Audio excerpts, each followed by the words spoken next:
My daughter-in-law locked me in a 40 SQFT room and said, "This is where you'll live now." So I sold the entire house while she was out shopping for curtains. I'm glad to have you here. Follow my story until the end and comment the city you're watching from so I can see how far my story has reached. My name is Ramona, and at 60 years old, I thought I knew what family meant.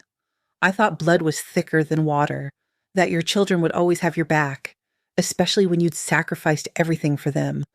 I was wrong about so many things. It started 3 months after Harold's funeral.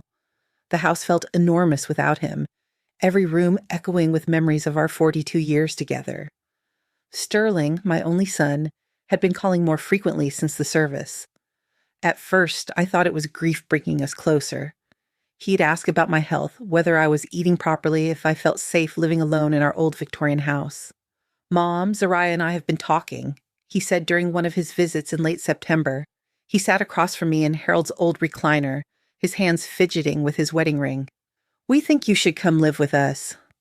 I looked up from the photo album I'd been organizing, pictures of Sterling as a child scattered across the coffee table.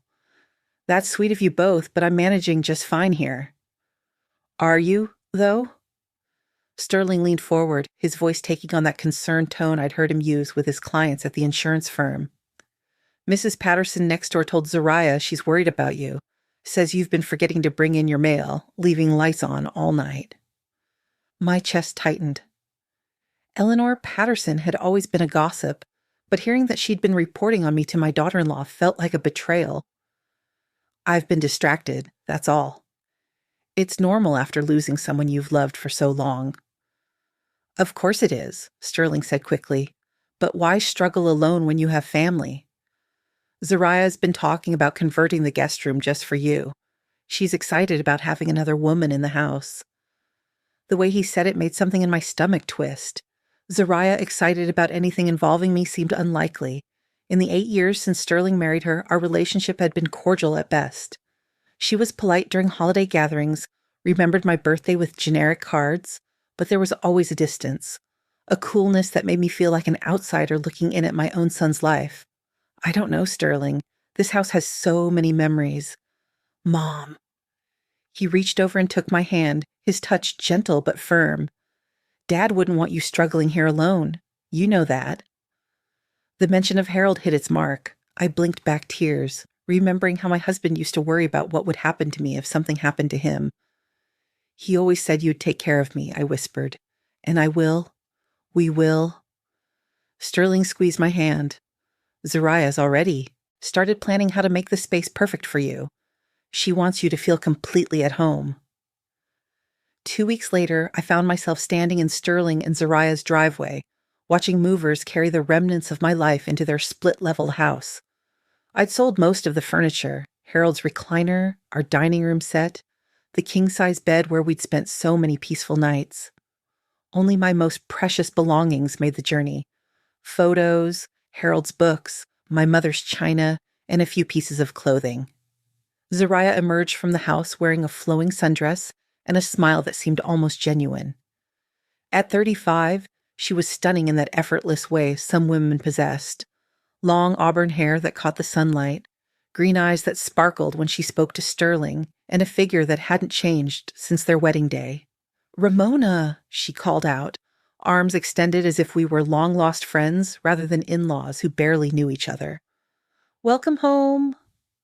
The embrace she pulled me into smelled like expensive perfume and felt surprisingly warm.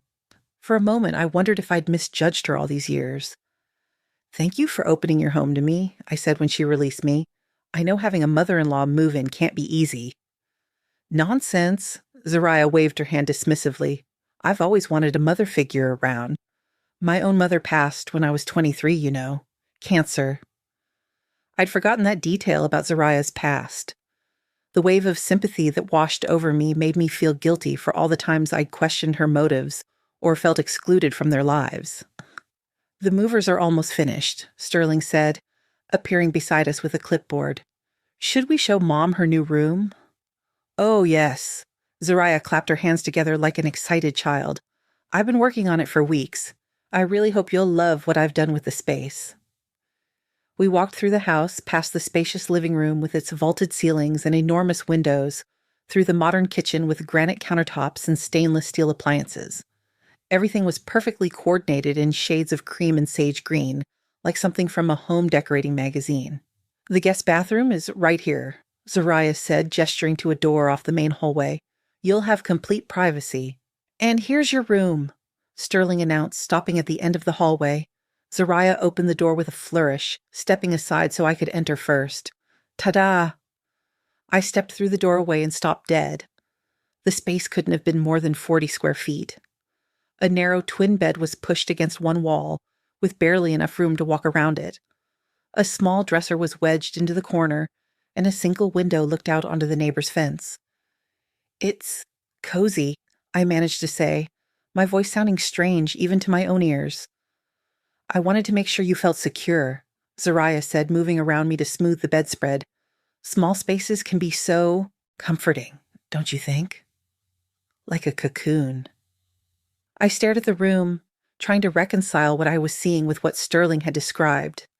This wasn't a converted guest room. This looked like a space that had been deliberately minimized, stripped down to the absolute basics. "Where will I put my clothes?" I asked, looking at the tiny dresser. "Oh, there's a closet." Zariah opened what I'd assumed was a door to the hallway. Inside was a space barely wide enough for hangers, maybe 2 feet deep. Perfect for the essentials. Sterling was looking around the room with a slight frown, as if seeing it for the first time. "It does seem a bit smaller than I expected." "It's exactly what we discussed," Zariah said quickly, moving to his side and taking his arm. "Remember, we talked about how older people feel more secure in intimate spaces. It's actually recommended by geriatric specialists." I felt something cold settle in my stomach. Had they really discussed me like I was a patient rather than a person? Like someone whose preferences and comfort didn't matter as long as their geriatric needs were met? "Of course," I said, forcing a smile. "It's very thoughtful of you both." But as I stood in that tiny room, surrounded by the few possessions I'd been able to bring from my real home, I felt something I hadn't experienced since I was a child, living under my father's strict rules. The feeling of being small, powerless, and completely at someone else's mercy. "Well," Zariah said, clapping her hands together again, "I'll let you get settled. Dinner's at 6 sharp. We keep a regular schedule in this house. I'm sure you understand the importance of routine at your age." She swept out of the room, leaving Sterling and me alone. My son looked uncomfortable, shifting his weight from foot to foot. "Mom, if you're not happy with this arrangement—" "It's fine," I interrupted, not trusting my voice to remain steady if I said more. "I'm grateful to have family who cares about me." Sterling nodded, but his eyes didn't quite meet mine. "We'll make this work, Mom. I promise." After he left, I sat on the narrow bed and looked around my new world. 40 square feet. I'd raised Sterling in a house with over 2,000 square feet, worked double shifts as a nurse to pay the mortgage, sacrificed vacations and new clothes, and so many small luxuries to make sure he never wanted for anything. And this was where that love and sacrifice had brought me. I unpacked my few belongings, hanging my dresses in the impossibly narrow closet, arranging Harold's books on top of the small dresser. When I tried to close the dresser drawers, they stuck because there wasn't enough room for them to open fully. That night at dinner, I sat at their beautiful dining table, feeling like a stranger in my own son's home. Zariah served a perfectly prepared salmon with asparagus, chattering brightly about her day, her book club, her plans to redecorate the living room. "We should probably discuss house rules," she said as she cleared the plates. "Not rules, really. Just guidelines to make sure we all live harmoniously together." "Of course," I said, though something in her tone made my shoulders tense. "Nothing complicated," Zariah continued, her voice light and reasonable. "Just things like quiet hours after 9 p.m. since Sterling has early meetings, and we'll need to coordinate bathroom times in the mornings. I have my skincare routine, you understand." I nodded, watching Sterling focus intently on his coffee cup. "Oh, and I should mention, the main living areas are really designed for entertaining. Sterling's colleagues come by quite often, and we want to maintain a certain aesthetic. But your room is so comfortable, I'm sure you'll love spending time there. The meaning was clear, even wrapped in polite words. I was to stay in my tiny room when company came over. I was to be invisible, hidden away like an embarrassing secret. This is where you'll live now, Zariah said, her green eyes meeting mine across the table. Her smile never wavered, but something in her gaze had changed. Gone was the warmth from earlier, replaced by something cold and calculating. I do hope you'll be happy here. As I lay in that narrow bed that first night, listening to the unfamiliar sounds of a house that wasn't mine, I finally understood the truth. This hadn't been Sterling's idea at all. This was Zariah's plan, and somehow she'd convinced my son that confining his mother to a space smaller than most people's walk-in closets was an act of love and care. I stared at the ceiling in the darkness, Harold's wedding ring still on my finger, and wondered what my husband would think of the woman his son had married. More importantly, I wondered what he would think of the man our son had become. But I had no idea that this was only the beginning. The woman lying in the master bedroom down the hall had plans for me that went far beyond a tiny room and house rules. And tomorrow, I would start to discover just how far she was willing to go to make sure I understood exactly where I stood in this family hierarchy. The first week in Zariah's house taught me more about power dynamics than 40 years of marriage ever had. It started with small things, requests disguised as suggestions, boundaries presented as loving concern. "Ramona, sweetie," Zariah said on my third morning there, finding me making coffee in the kitchen at 7 a.m. She was already perfectly dressed in yoga pants and a fitted top, her hair pulled back in a sleek ponytail. "I meant to mention earlier, Sterling and I usually have our morning routine together before he leaves for work. It's really important for our marriage, you understand?" I looked around the spacious kitchen, confused. "Of course. I'll just grab my coffee and—" "Actually," she interrupted gently, "it would be wonderful if you could have your breakfast in your room during the week, just until 8:30 or so. That way we can maintain our privacy, and you won't have to worry about being in the way." Being in the way. The words stung more than they should have.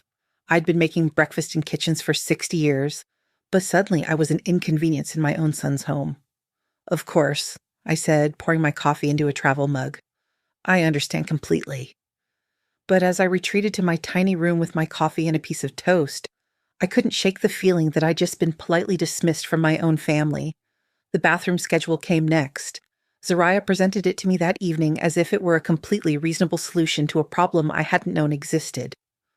"I've made us a little chart," she said, producing a laminated schedule from her purse, "just so we can all get ready without bumping into each other." According to the chart, I had access to the bathroom from 6 to 6:30 a.m., 12 to 12:30 p.m., and 8 to 8:30 p.m.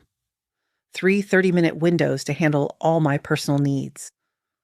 "What if I need to use the bathroom outside these times?" I asked, studying the schedule. "Oh, well, there's a powder room off the laundry area," Zariah said brightly. "It's a bit small, but it has everything you need." I found the powder room later that evening. It was barely larger than an airplane bathroom with no window and a single bare bulb for lighting. The toilet was so close to the wall that I had to sit sideways. This was where I was expected to handle my most basic human needs for most of the day. But the real revelation came when I tried to visit my grandchildren. Sterling had 2 kids from his first marriage, Emma, age 10, and Jake, age 7. They lived with their mother most of the time, but spent every other weekend with Sterling and Zariah. I've been looking forward to being able to see them more often, maybe help with homework or bake cookies together like I'd done when they were smaller. "Oh, that's so sweet that you want to spend time with them," Zariah said when I mentioned it, "but I should probably explain how we handle visits here." She led me to the living room where children's toys were noticeably absent, despite the fact that Emma and Jake would be arriving the next day. "We've worked really hard to create a calm, adult environment," she explained, settling gracefully onto the cream-colored sofa. "The children have their activities scheduled, swimming lessons, tutoring, play dates. They're really too busy to just hang around the house. But surely they have some downtime. When they do, we find it's best if they can focus on Sterling. He gets so little time with them as it is." Zariah's voice was sympathetic, but her message was clear. I'm sure you understand. You wouldn't want to interfere with their father-child bonding time. I felt something crack inside my chest. Those children were my grandchildren, and I was being told I couldn't spend time with them in case I interfered with their relationship with their father, my own son. Where do they play when they're here? I asked, looking around the pristine living room. Oh, they have a lovely playroom in the basement, very cozy and contained. That way they can be as loud as they want without disturbing the rest of the house. Contained, like me in my 40-square-foot room. Like everyone and everything in Zariah's perfectly controlled world. That weekend, I caught glimpses of Emma and Jake as they moved through the house like small ghosts, shuttled from one scheduled activity to another. When Emma tried to show me a drawing she'd made, Zariah quickly redirected her. Grandma Ramona is resting, sweetheart. Why don't you show that to Daddy when he gets back from the hardware store? I wasn't resting. I was sitting in the living room reading a book, perfectly available to admire my granddaughter's artwork. But Emma nodded obediently and disappeared back down to the basement. By the end of my second week, I'd begun to understand the true nature of my situation. I wasn't a beloved family member who'd been welcomed into my son's home. I was an inconvenience being managed, controlled, and hidden away whenever possible. The breaking point came when I tried to do my own laundry. I'd been wearing the same clothes for several days, rotating between the few items that fit in the tiny dresser. When I gathered up my dirty clothes and headed for the laundry room, Zariah intercepted me in the hallway. Oh, you don't need to worry about that, she said, taking the bundle from my arms. I handle all the household tasks. It's easier to keep everything on schedule that way. I've been doing my own laundry for 60 years, I said, reaching for my clothes. I think I can manage. Zariah's smile tightened almost imperceptibly. Of course you can. But we have a specific system here. Certain detergents for certain fabrics, water temperatures that protect the machine. I'd hate for anything to get damaged. She was treating me like a child who couldn't be trusted with basic tasks. Worse, she was doing it with such sweetness that objecting would make me look ungrateful and difficult. When will I get my clothes back? I asked. Oh, by the end of the week, probably. I like to do full loads to save water. The end of the week, I was expected to wear the same outfit for 5 more days, because Zariah had decided my laundry wasn't a priority. That night, I lay in my narrow bed listening to Sterling and Zariah's voices through the thin walls. I couldn't make out specific words, but I could hear the rhythm of their conversation, Zariah's animated tones punctuated by Sterling's occasional responses. Were they talking about me? Was Sterling sharing details about how I was adjusting to my new living situation? Did he even see what was happening to me? Or had Zariah's manipulation been so subtle that he genuinely believed this was normal? I thought about Harold, about how he would have reacted if anyone had tried to treat me this way. He would have been furious. He would have demanded answers, insisted on changes, protected me from anyone who tried to diminish my dignity. But Harold was gone, and I was alone with a son who seemed blind to his wife's cruelty and a daughter-in-law who was systematically erasing me from my own family. The next morning, I decided to do something I hadn't done since moving in. I explored the house while Zariah was out at her yoga class.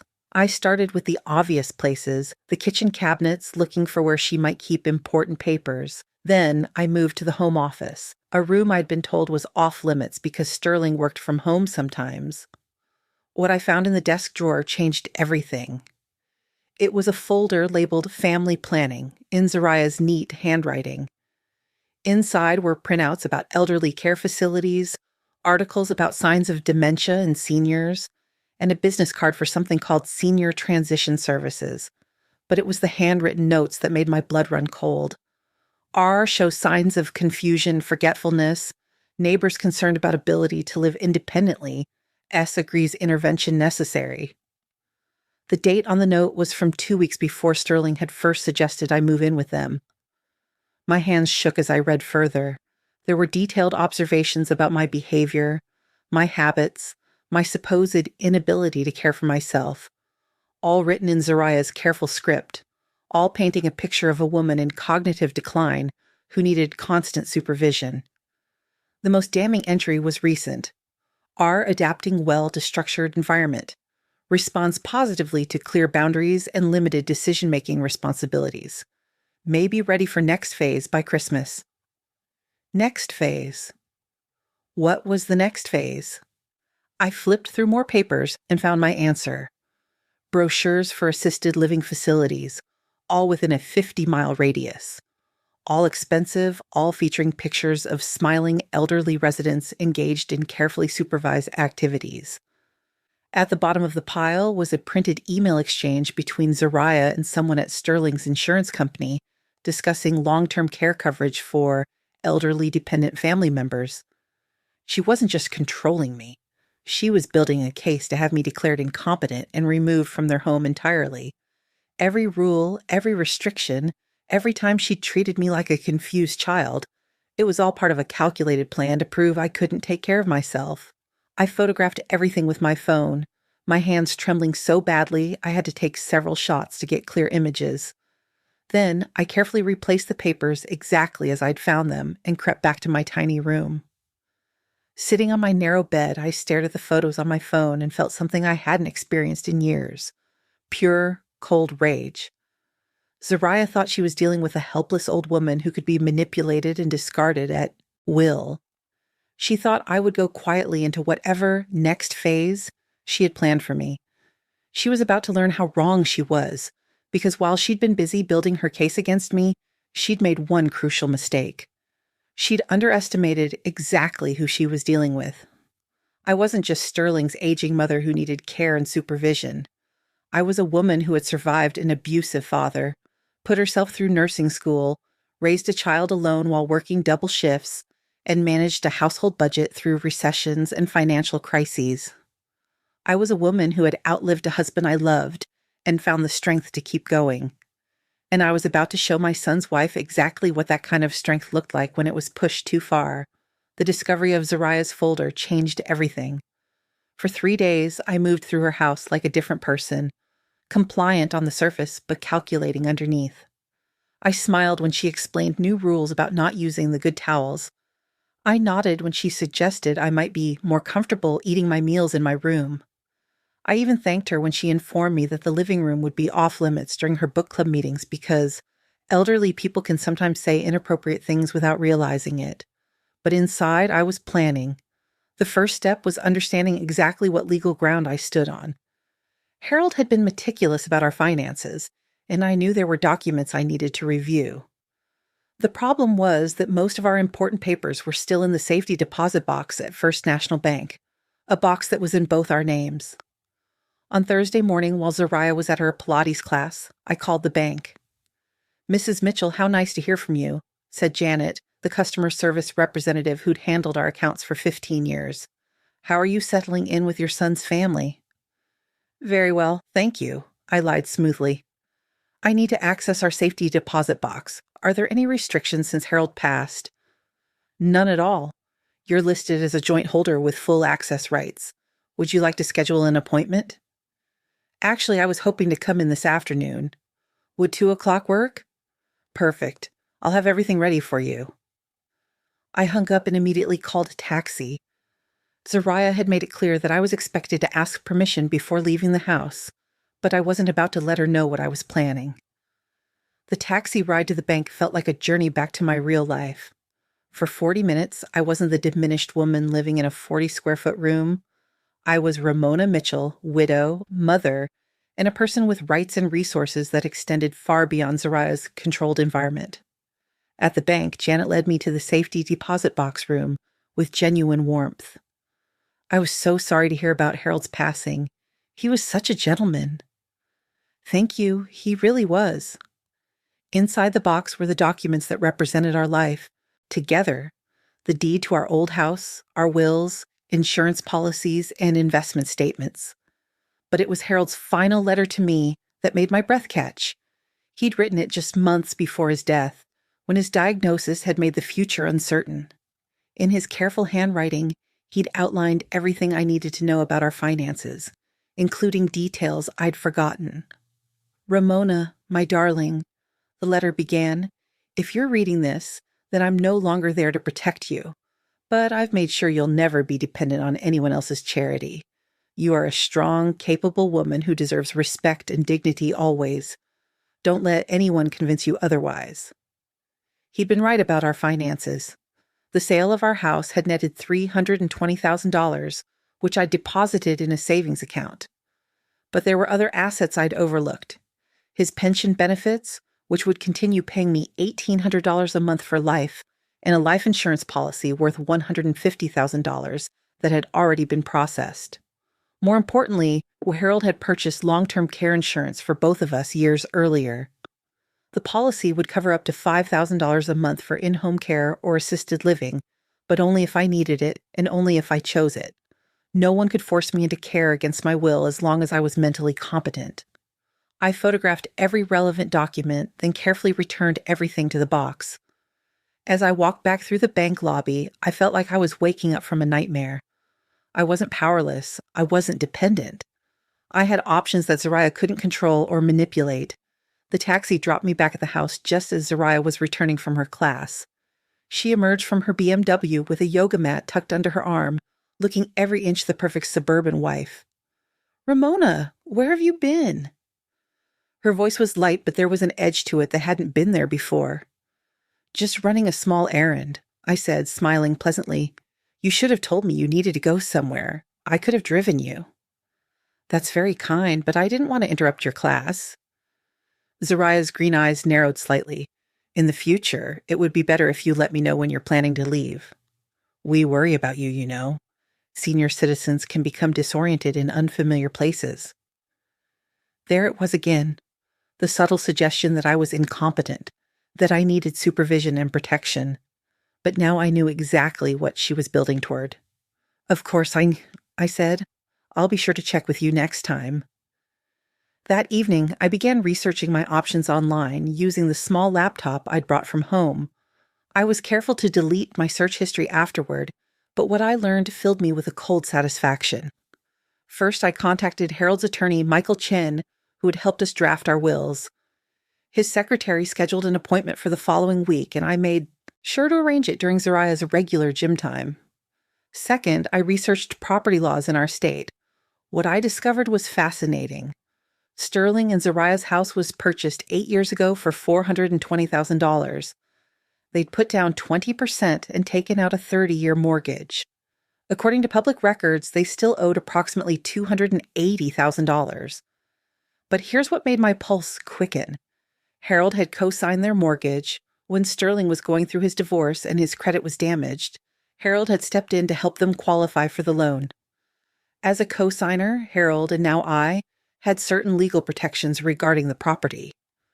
More importantly, Harold had also provided $50,000 toward their down payment, money that was documented as a loan, not a gift. The paperwork was buried in our financial records, but it was there, signed and notarized. Sterling and Zariah owed my husband's estate $50,000, plus 8 years of interest. I spent the weekend observing them with new eyes, watching how they interacted when they thought I wasn't paying attention. What I saw confirmed my worst suspicions. On Saturday evening, while I was supposedly napping in my room, I heard them talking in the kitchen. The walls in this house were thinner than they'd realized. "She seems more confused lately," Zariah was saying. "Yesterday she couldn't remember where she'd put her reading glasses, and this morning she asked me the same question about dinner twice." "Really?" Sterling's voice sounded concerned. "Maybe we should have her evaluated." "I've been thinking the same thing. Dr. Patterson, Eleanor's nephew who specializes in geriatric care, he's agreed to do a home visit.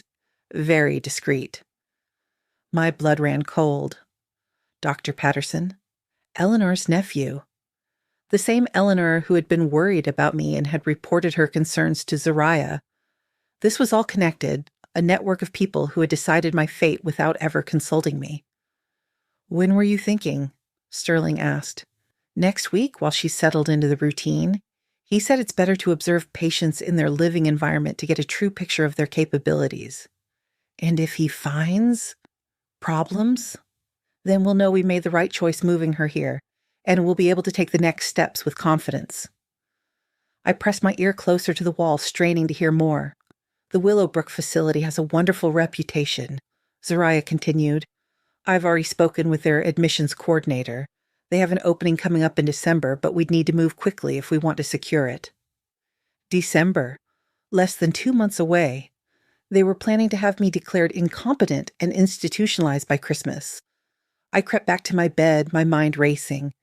Everything made sense now. The tiny room, the restrictions, the careful documentation of my supposed confusion and forgetfulness. Zariah wasn't just trying to control me. She was building a legal case to have me removed entirely. But she made one crucial error in her calculations. She assumed I was isolated, friendless, and completely dependent on their version of events. She had no idea that I'd been documenting everything too, photographing her folder, recording dates and incidents, building my own case. On Monday morning, I called Michael Chen's office and moved up my appointment to that afternoon. When Zariah left for her yoga class, I took another taxi to his office building downtown. Michael had aged in the 2 years since Harold's funeral, his hair now completely silver, but his mind was as sharp as ever. He listened carefully as I explained my situation, occasionally taking notes but never interrupting. Harold mentioned some concerns about Sterling's marriage. He said when I finished, he worried that Zariah might try to manipulate the family finances if something happened to him. He was right to worry. Michael pulled out a thick file folder. Your husband was very thorough in protecting your interests. Let me show you something you might not be aware of. He spread several documents across his mahogany desk. Harold established a revocable trust 6 months before he died. Your house, your investments, even the loan to Sterling, everything is protected. More importantly, Harold included specific provisions about your care. I leaned forward, studying the papers. According to the trust documents, any decisions about your living situation must be made by you and you alone, while you're mentally competent. No family member can override your choices. And if anyone attempts to manipulate or coerce you regarding your care, they forfeit any inheritance rights they might have had. Sterling doesn't know about this? Harold wanted to tell him, but he passed before he had the chance. He asked me to explain everything to you first, then help you decide how to proceed. Michael pulled out another document. There's more. Harold suspected that Zariah might try to claim financial hardship to justify controlling your resources. So he had an investigation done into their actual financial situation. The report he handed me was eye-opening. Sterling and Zariah weren't struggling financially. Sterling's insurance business was doing well, generating over $120,000 annually. Zariah had her own income from a trust fund left by her grandmother, nearly $40,000 a year that she'd never mentioned to anyone in the family. They didn't need my money or my house sale proceeds. They simply wanted control. What are my options? I asked. Michael smiled, and for the first time in weeks, I felt like I had an ally. More than you might think. Much more. As he outlined the possibilities, I felt something I hadn't experienced since Harold's death. Power. Real power. Backed by law and protected by my husband's foresight, Zariah thought she was playing chess with someone who didn't know the rules. She was about to discover that not only did I know how to play, but I'd been holding the winning pieces all along. The game was about to change, and this time, I would be the one making the moves. The plan I developed with Michael Chen was elegant in its simplicity. Zariah had spent weeks building a case against me, documenting my supposed incompetence while positioning herself as my caring protector. She convinced Sterling that I needed supervision, that I was confused and forgetful, that I couldn't be trusted to make important decisions. She was about to learn exactly how wrong she was. Michael had explained the legal situation in terms that left no room for misunderstanding. As Harold's widow and the beneficiary of his estate, I had certain rights regarding the loan he'd made to Sterling and Zariah. The $50,000 down payment assistance had been documented as a loan with specific terms. If the borrowers defaulted on the mortgage payments, or if the co-signer's estate requested early repayment, the full amount became immediately due. More importantly, Harold's position as co-signer gave his estate, meaning me, legal standing in any decisions about the property. The house couldn't be sold, refinanced, or transferred without my written consent. But Zariah didn't know any of this. She'd never bothered to read the fine print of the financial arrangements Harold had made to help them buy their dream home. She'd simply assumed that once Harold was gone, those complications would disappear. The beauty of my plan was his timing. Zariah had mentioned several times that she was planning a major redecorating project for the fall. She'd been researching new curtains for the living room, something about updating the aesthetic before the holiday season. She'd scheduled a shopping trip to the design center in the city for Thursday afternoon, a trip that would take her away from the house for at least 4 hours.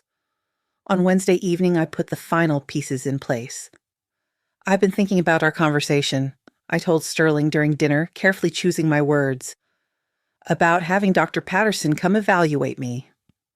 Sterling looked up from his plate, surprise flickering across his face. "Oh, well, I mean, it's just a precaution." "I understand," I interrupted gently. "And I think it's wise. I have been feeling a bit scattered lately. It would be good to have a professional assessment." Zariah's fork paused halfway to her mouth. "Really? You're open to that?" "Of course. I want what's best for everyone. If I'm becoming a burden, I need to know." "You're not a burden, Mom," Sterling said quickly, but I could see the relief in his eyes. He genuinely believed this was the right choice, that he was protecting me from myself. "I was wondering," I continued, "would it be possible to schedule the appointment for Friday? I'd like to have the rest of the week to prepare myself mentally." "That's very mature of you," Zariah said, her voice warm with what sounded like genuine approval. "I'll call Dr. Patterson's office tomorrow and see what we can arrange." Perfect. By Friday, it wouldn't matter what Dr. Patterson concluded about my mental state. Thursday morning dawned clear and crisp, with the kind of autumn sunshine that made everything seem possible. I watched from my tiny window as Zariah loaded fabric samples and paint chips into her BMW, chattering excitedly about her decorating plans. "I should be back by 6, she called to Sterling as he headed to his car. "The design center has some new collections I want to see. This might take longer than I thought." "Take your time," Sterling called back. "I've got client meetings all afternoon anyway." I waited until both cars had disappeared down the street, then I made my first call. "Michael, it's Ramona. Are you ready?" "Everything's in place," he confirmed. "The buyers are standing by and the title company has all the paperwork prepared. Are you sure about this?" I've never been more sure of anything in my life. My second call was to Janet at the bank. "I need to access my safety deposit box again, and I'll need a cashier's check prepared." "Of course, Mrs. Mitchell. What amount?" $57,412. The exact amount of the loan Sterling and Zariah owed Harold's estate, plus 8 years of accrued interest at the rate specified in the original agreement. "I'll have that ready for you." The third call was to Tom Bradley, a real estate agent Harold and I had used years earlier when we'd briefly considered downsizing. Tom had stayed in touch, occasionally sending us market updates and holiday cards. "Ramona, how are you holding up?" "I'm doing well, Tom. I need a favor, and I need it handled very quietly." "What can I do for you?" "I need you to list a property for immediate sale. I have cash buyers interested, and we need to close today if possible." There was a pause. "Today? That's, unusual, but not impossible if all parties are motivated. What's the property?" I gave him Sterling and Zariah's address. "Wait," Tom said slowly. "Isn't that your son's house? The one Harold co-signed for?" "It is, and as Harold's widow and the estate beneficiary, I have the legal right to call in the loan and force a sale if necessary, to recover the debt." Another pause, longer this time. "Ramona, are you sure about this? This seems like something that could cause family problems." "Tom, the family problems started the day they decided to treat me like an incompetent old woman who could be manipulated and discarded. I'm just evening the playing field." "All right then. If you're certain this is what you want to do, I'll make it happen. But I'll need documentation of your legal standing." "Michael Chen is handling the legal aspects. He'll send you everything you need within the hour." By noon, everything was in motion. Tom had 3 potential buyers lined up, investors who specialized in quick closings for properties in desirable neighborhoods. Michael had filed the necessary paperwork to exercise the estate's rights under the co-signer agreement. The title company was prepared to handle an emergency closing. At 2 o'clock, while Zariah was presumably selecting curtains for a house she was about to lose, I signed the paperwork that would change all our lives. The buyers were a young couple with excellent credit and cash for a down payment. They'd been looking for a house in this exact neighborhood for months. When Tom explained that they could close immediately if they were willing to pay full asking price, they didn't hesitate. $450,000. $28,000 more than Sterling and Zariah had paid 8 years earlier, and enough to pay off their outstanding mortgage with money left over. The beauty of the transaction was its complete legality. As co-signer on the original mortgage and creditor for the unpaid loan, Harold's estate had the right to force a sale to recover the debt. Sterling and Zariah would receive the proceeds after the mortgage and loan repayment, but they would no longer own the house. More importantly, they would no longer have any authority over me or my living situation. By 4 o'clock, it was done. The new owners had the keys, the mortgage was satisfied, and Sterling and Zariah owed me nothing. They also had no home to return to. I spent the remaining time carefully packing my belongings into the 2 suitcases I'd brought from my old life. Everything fit easily, all the possessions I'd been allowed to keep in my 40-square-foot prison. At 5:30, I called a taxi and left a letter on the kitchen counter. Sterling arrived home first at 6:15. I watched from across the street where I was waiting in the taxi as he pulled into the driveway and noticed the unfamiliar car parked there. I saw him approach the front door, try his key, and realize it didn't work anymore. The new owners, Mark and Jennifer, a lovely couple in their 30s, answered his knock with polite confusion. I couldn't hear the conversation from that distance, but I could see Sterling's growing agitation as the truth began to dawn on him. Zariah's BMW turned the corner just as Sterling was pulling out his phone, probably trying to call me. She parked behind the strange car, several shopping bags visible in her back seat, the curtains she'd bought for a house that was no longer hers. What followed was exactly what I'd expected. Shock, disbelief, and then anger as they realized what had happened. They stood in their former driveway, arguing with each other and gesturing at the house while Mark and Jennifer watched nervously from the front door. I instructed the taxi driver to pull forward then. As we approached the driveway, I rolled down my window. "Sterling," I called out. "Zariah." They turned toward me, their faces displaying a range of emotions I'd never seen before. Sterling looked devastated. Zariah looked furious. "Mom, what the hell is going on?" Sterling demanded, striding toward the taxi. "These people are saying they bought our house?" "That can't be right." "It's absolutely right," I replied calmly. "I exercise the estate's legal right to call in your loan and force a sale to recover the debt." "What debt?" Zariah snapped. "We don't owe you anything." I pulled out a copy of the original loan agreement, the one Harold had insisted on when he'd provided their down payment. $50,000 plus interest. It's all documented and legally binding. Sterling's face went pale as he recognized his father's signature on the papers. "Dad said that was a gift."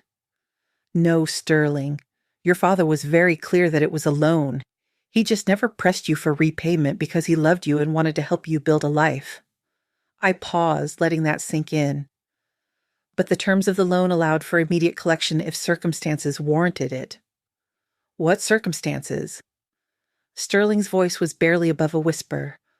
"Oh, I think you know." I looked directly at Zariah, whose green eyes were now blazing with fury. "Perhaps you should ask your wife about the folder she keeps in the home office, the one with all her notes about my supposed incompetence and her plans to have me institutionalized." Zariah's face went white. "You went through my private papers?" "I went through papers in a house where I was supposedly living as family, papers that documented your plan to have me declared mentally incompetent and committed to an assisted living facility by Christmas." Sterling turned to stare at his wife. "Is that true?" Zariah's mouth opened and closed soundlessly. I continued, my voice steady and clear. "I found the correspondence with Willowbrook, the appointment you scheduled with Dr. Patterson, and all your careful notes about my alleged confusion and forgetfulness. Very thorough documentation, Zariah. Almost like you were building a legal case." "Mom," Sterling said desperately, "surely we can work this out. If there was a misunderstanding..." There was no misunderstanding, I interrupted. Your wife wanted me out of the way so she could control the narrative about my competence and my care. She wanted to lock me in that tiny room until she could justify locking me away permanently. I handed him an envelope through the taxi window. Your share of the sale proceeds, minus the loan repayment and legal fees. $73,000. It should be enough for a security deposit on a new place. Sterling took the envelope with shaking hands. Where are you going to live? I smiled at him then, feeling lighter than I had in months. Wherever I choose. That's the beauty of being a competent adult with her own resources. As the taxi pulled away, I saw Zariah sink onto the curb, her expensive shopping bags scattered around her like the remnants of a shattered dream.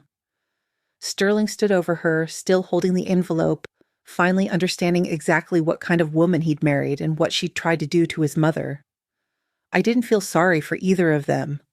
For the first time in weeks, I felt exactly what I was, a 60-year-old woman with options, resources, and the strength to use both.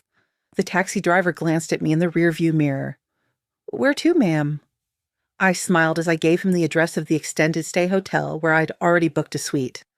Tomorrow I would start looking for a new home, something small and perfect, with enough space for a proper bedroom and a kitchen where I could cook whenever I wanted.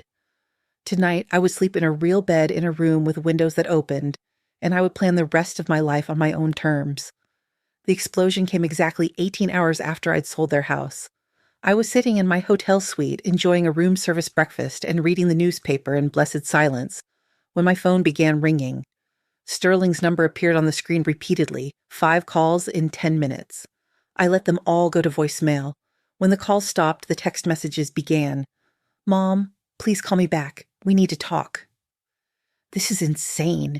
You can't just sell someone's house without telling them. Zariah is having a breakdown. She won't stop crying. I deleted each message without responding. Let them panic. Let them scramble. Let them feel exactly as helpless and displaced as they'd made me feel.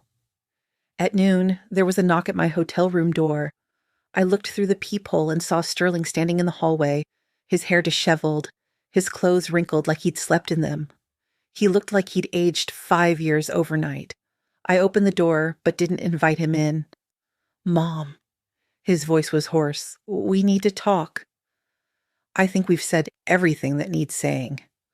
Please, just, let me explain. I studied his face, the son I'd raised, the boy I'd worked double shifts to support, the man who'd stood by while his wife systematically humiliated me. 5 minutes? I stepped aside and let him enter. He looked around the spacious hotel suite with its king-size bed, sitting area, and kitchenette, all the space and comfort I'd been denied in his home. Mom, I had no idea what Zariah was planning with the doctor evaluation. I swear to you, I didn't know about any institutionalization plans. But you knew about the folder. He flinched. What folder? The one where your wife documented every supposed sign of my incompetence. The one with brochures for assisted living facilities and notes about my confusion and forgetfulness. Sterling sank into one of the hotel chairs, his head in his hands. I never saw any folder. But you agreed I was becoming confused. You agreed I needed supervision and restrictions. She said you were having trouble adjusting, that you seemed disoriented, that you'd asked the same questions multiple times.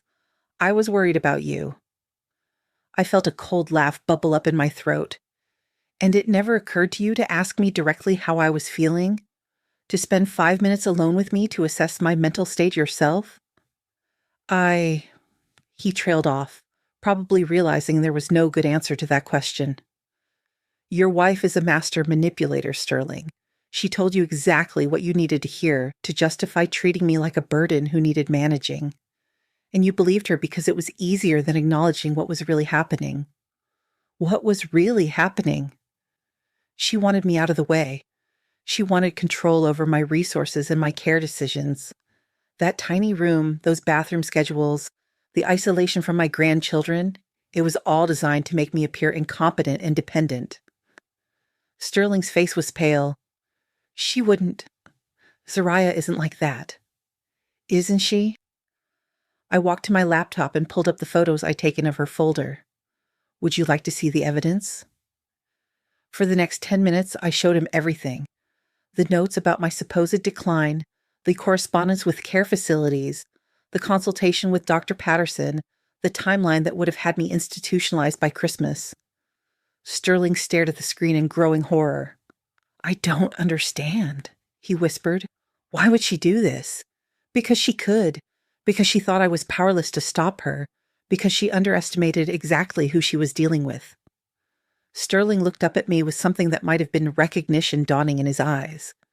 You're not confused at all, are you? You never were. I'm 60 years old, not 90. I buried my husband and sold my house and moved across town to live with family who claimed to love me. I was grieving and adjusting to change, but I was never incompetent. God, Mom, I'm so sorry. I should have seen it. I should have protected you. Yes, you should have. But you chose to trust your wife's version of reality instead of your own observations. You chose to believe I was the problem instead of looking at what she was doing to me. We sat in silence for several moments. Finally, Sterling spoke again. What can I do to fix this? You can't. Some things once broken can't be repaired. But I'm your son. I love you. I looked at him, really looked at him, and saw not the successful businessman or devoted husband, but the little boy I'd raised. The child who'd always been easily influenced, who'd always sought approval from the strongest personality in the room. I know you love me, Sterling, in your way, but love without respect, love without trust, that's not enough anymore. My phone buzzed with a text message. We both glanced at it automatically. It was from Zariah. Tell your crazy mother that legal theft is still theft. We're going to sue her for everything she has. Sterling's face flushed with embarrassment. Mom, she's just upset. She doesn't mean... Sterling. I held up my hand to stop him. Your wife just called me crazy and threatened to sue me for recovering a legitimate debt that your father documented 8 years ago. Do you see the pattern here? Before he could answer, my phone rang. Sterling's number, but when I answered, it was Zariah's voice on the line. You think you're so smart, don't you? Her voice was shrill, barely controlled. You think you've won something? Zariah, where are you? Sterling asked, alarmed. I'm in the hotel lobby. Security wouldn't let me up without permission. She laughed, a bitter sound. Apparently, even here, I need to ask permission to see my own mother-in-law. Tell security to send her up, I said to Sterling. It's time we had a proper conversation. 5 minutes later, Zariah burst through my hotel room door like a hurricane. Her usually perfect hair was pulled back in a messy ponytail, her makeup was smeared, and she was wearing the same clothes from the day before.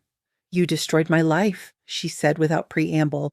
You took my home, my security, everything I worked for. I took nothing that belonged to you, I replied calmly. I recovered money that belonged to my husband's estate and exercised legal rights that you didn't know existed. That's bullshit and you know it. You did this because you're bitter and jealous. Jealous of what? Of me. Of my marriage, my life, my relationship with Sterling. You couldn't stand that he chose me over you. I felt something snap inside me.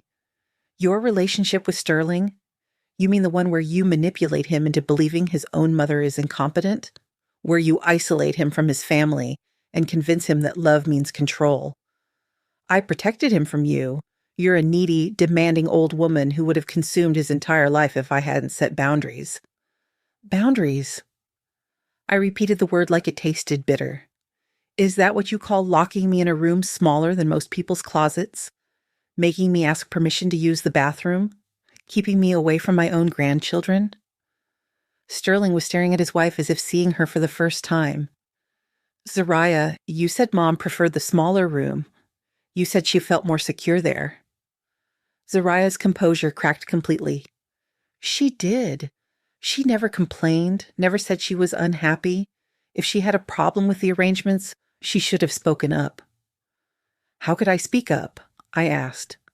Every time I expressed a preference or made a request, you found a way to make it about my age, my supposed confusion, my inability to adapt to the way things work here. You gaslighted me so thoroughly that I started questioning my own perceptions. That's ridiculous. I was nothing but kind to you. Kind. I pulled out my phone and scrolled through the photos I'd taken.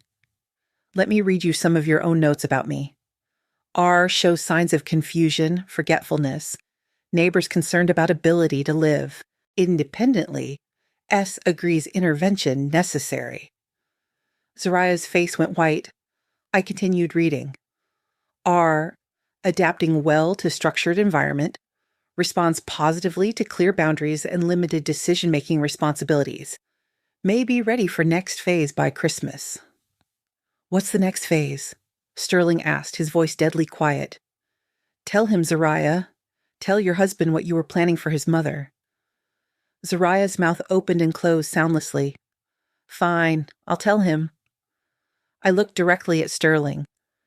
Your wife was building a case to have me declared incompetent and committed to an assisted living facility.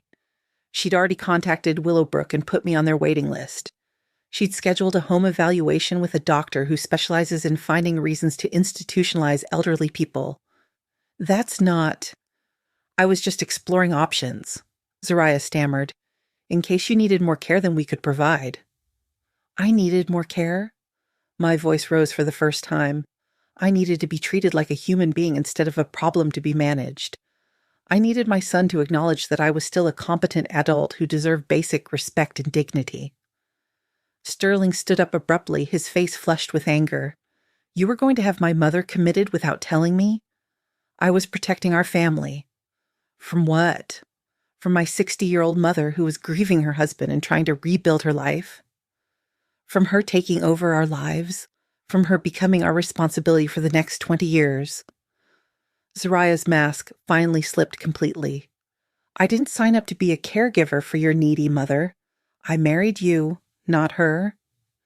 The silence that followed was deafening. Sterling stared at his wife as if she were a stranger. There it is, I said quietly. The truth. You saw me as a burden from the moment I moved in. Every rule, every restriction, every small cruelty, it was all designed to make me so miserable that I'd beg to be placed somewhere else. That's not true, Zariah protested weakly. Isn't it? Then explain the bathroom schedule. Explain why I couldn't eat breakfast in the kitchen or spend time with my grandchildren. Explain why you documented every moment of supposed confusion while creating conditions designed to make me feel confused and powerless. Zariah looked between Sterling and me, realizing that her carefully constructed narrative was collapsing. You don't understand the pressure I was under. Having an elderly person in the house, worrying about her safety, her needs. Stop! Sterling's voice cut through her excuses. Just stop talking. He turned to me, his face full of something I hadn't seen in years. Respect. Mom, I owe you the biggest apology of my life. I let her convince me that you were the problem when she was the one creating problems. I should have trusted my own judgment. I should have protected you. Yes, I said simply. You should have. Zariah made one last desperate attempt to regain control. Sterling, you can't believe her over me. I'm your wife. We're supposed to be a team. Sterling looked at her for a long moment. A team doesn't systematically abuse one member's mother and then lie about it. A team doesn't make plans to institutionalize someone without discussing it first. I was doing what was best for everyone. No, Sterling said firmly. You were doing what was best for you. And you know what? You got exactly what you deserved. Zariah's face crumpled, but this time I didn't feel even a flicker of sympathy. She'd shown me no mercy when she'd held all the power. She planned to lock me away and throw away the key, all while convincing my son that it was for my own good. We're done here, I said, moving toward the door. You both need to leave. Sterling nodded, but Zariah wasn't finished. You'll regret this, she said, her voice low and venomous. When you're old and sick and alone, when you need help and have no one to call, you'll remember this day and regret destroying your family. I looked at her one last time, this woman who'd tried so hard to erase me from my own son's life. Zariah, I said calmly, I was already old, sick, and alone when I lived in your house. The difference is, now I'm free. As they left my hotel room, I heard them arguing in the hallway. Sterling's voice angry and betrayed, Zariah's desperate and defensive. Their marriage was imploding, and while I took no joy in that destruction, I felt no guilt about it either. Some relationships deserve to end. Some people needed to face the consequences of their choices, and some 60-year-old women needed to remember that they still had fight left in them. 6 months later, I was sitting in my own kitchen, in my own house, drinking coffee from my own favorite mug and watching the sunrise through windows that I could open whenever I pleased. The house was a small craftsman bungalow about 20 minutes from where Sterling and Zariah used to live. 2 bedrooms, 1 bathroom, and a kitchen big enough for a proper dining table. It was perfect. I'd bought it with cash 3 weeks after selling Sterling's house, paying $215,000 for a place that felt like home the moment I walked through the front door. The previous owners had been an elderly couple who'd maintained it beautifully, and it came with a garden full of roses and a screened porch where I could sit in the evenings. For the first time in decades, I was living entirely on my own terms. My phone buzzed with a text message. Sterling had been trying to contact me regularly since that confrontation at the hotel, but our communications were brief and careful. "Mom, would you like to have lunch today?" My treat. I considered the message while I finished my coffee. We'd met 3 times since that awful day, always in neutral locations, always with the understanding that our relationship was being rebuilt from scratch. He was trying, I'd give him that. But trust, once broken so completely, doesn't repair quickly. I texted back, "Okay, that cafe on Maple Street, 1 o'clock. The divorce had been finalized 2 months ago. According to Sterling, Zariah had fought it bitterly at first, demanding half of everything and claiming that I had manipulated the situation to destroy their marriage. But when the court reviewed the evidence, including her own documented plans to have me institutionalized, the judge had been less than sympathetic to her claims.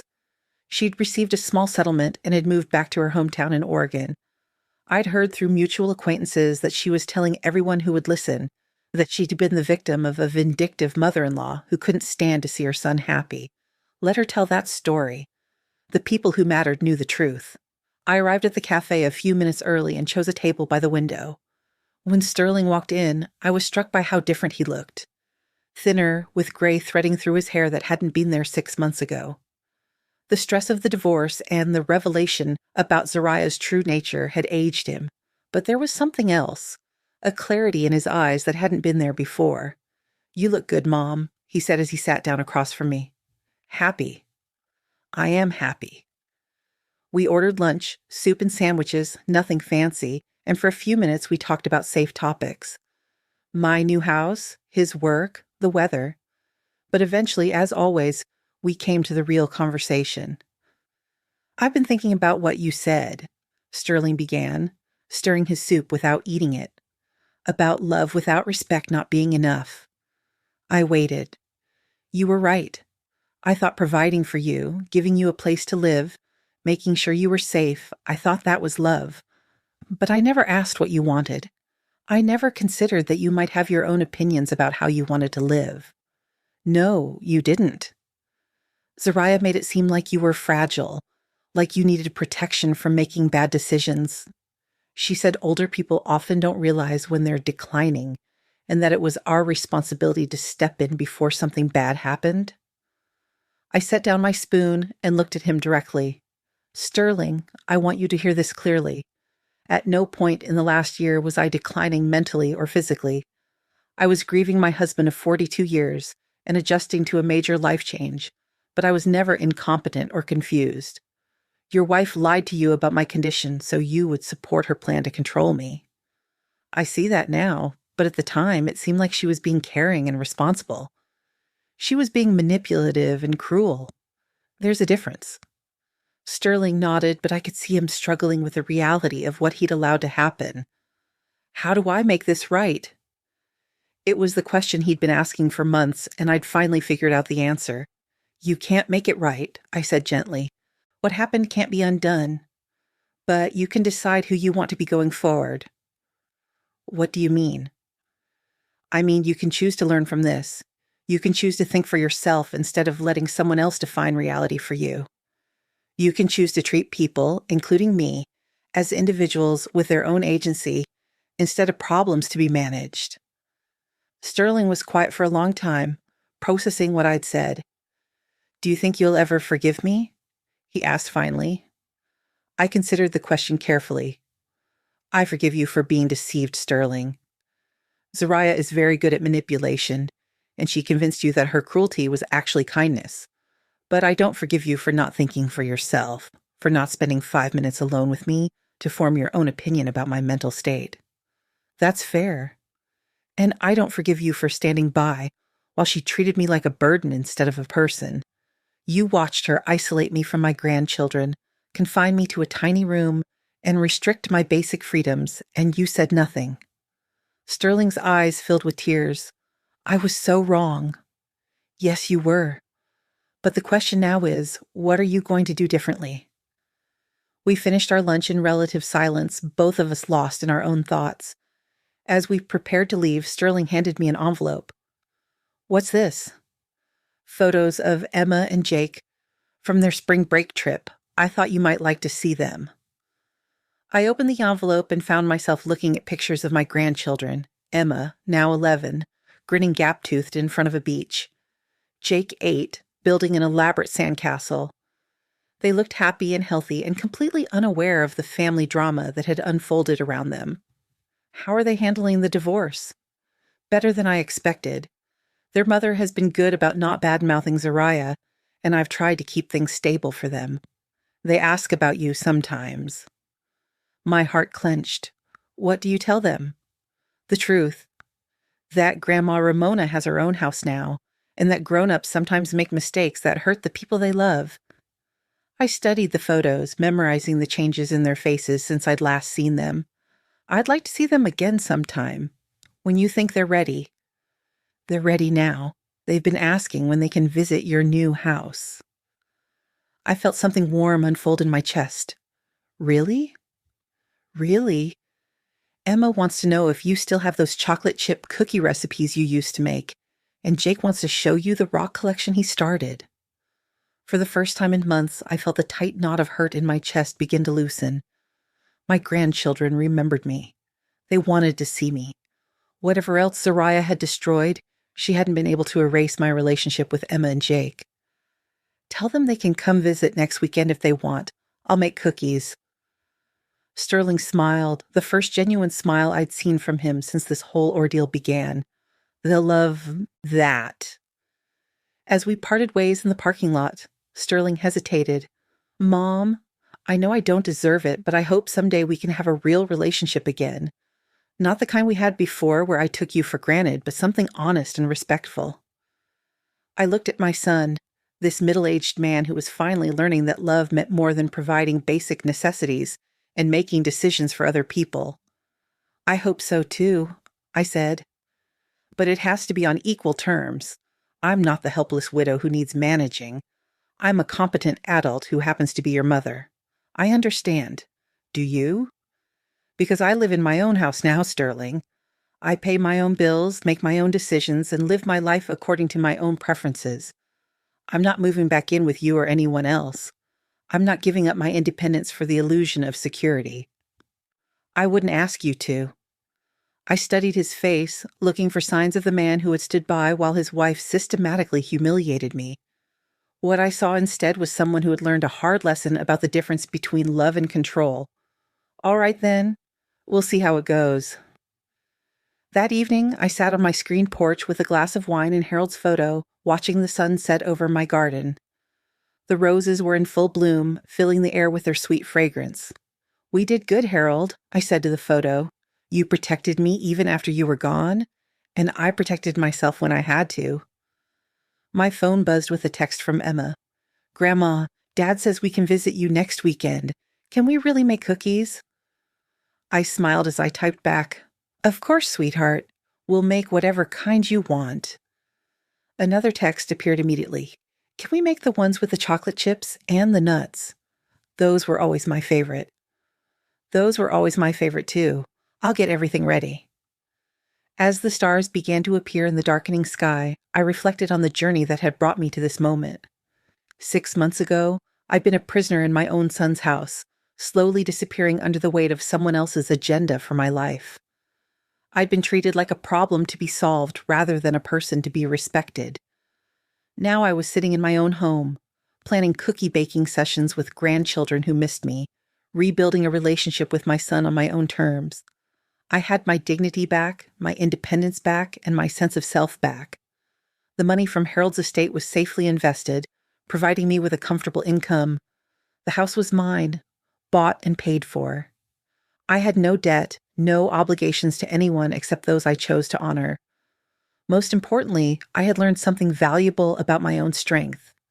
I discovered that even at 60, even after being systematically diminished and controlled, I still had the power to fight back. I still had the courage to demand better treatment and the wisdom to recognize manipulation when I saw it. Zariah had tried to erase me, to make me disappear into the margins of my own family's life. She'd failed completely. I was more visible now, more present, more myself than I'd been in years. My phone rang, interrupting my thoughts. It was Janet from the bank. "Mrs. Mitchell, I hope I'm not calling too late. I have some good news about your investment portfolio." "Not too late at all. What's the news?" "The market performance has been excellent this quarter. Your accounts have grown by about 8%. At this rate, you'll be very comfortable financially for years to come." I smiled, thinking about Zariah's prediction that I'd end up old, sick, and alone with no one to call for help. She'd been wrong about everything. "That's wonderful news, Janet. Thank you for calling." After I hung up, I raised my wine glass in a small toast to the gathering darkness. "To freedom," I said aloud, "to dignity, and to never again letting anyone make me feel small." The evening breeze rustled through the roses, carrying their perfume across the porch where I sat in perfect contentment. Tomorrow I would start planning cookies and rock collections and all the grandmother activities I'd been denied for so long. Tonight I would simply enjoy the peace of a life reclaimed and a future that belonged entirely to me. I was 60 years old and I was finally completely free. Now I'm curious about you who listened to my story. What would you do if you were in my place? Have you ever been through something similar? Comment below, and meanwhile, I'm leaving on the final screen 2 other stories that are channel favorites, and they will definitely surprise you. Thank you for watching until here.